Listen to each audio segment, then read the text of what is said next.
ഒരു മനോഹരമായ കാട്ടിൽ പക്ഷികൾ സന്തോഷത്തോടെ ജീവിച്ചിരുന്നു.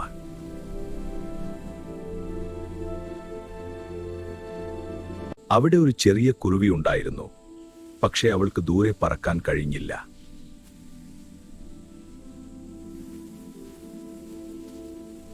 ഒരു ദിവസം ഒരു പരുന്ത് അവളെ കണ്ടു. അവളുടെ പ്രശ്നം മനസ്സിലാക്കി.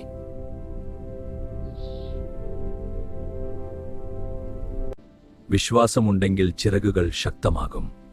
ഞാൻ ശ്രമിക്കാം.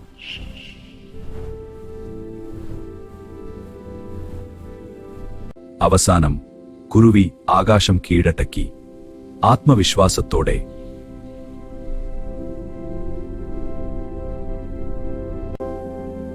സൗഹൃദമുണ്ടെങ്കിൽ ചെറിയ ചിറകുകൾക്കും വലിയ സ്വപ്നങ്ങൾ സാധിക്കും.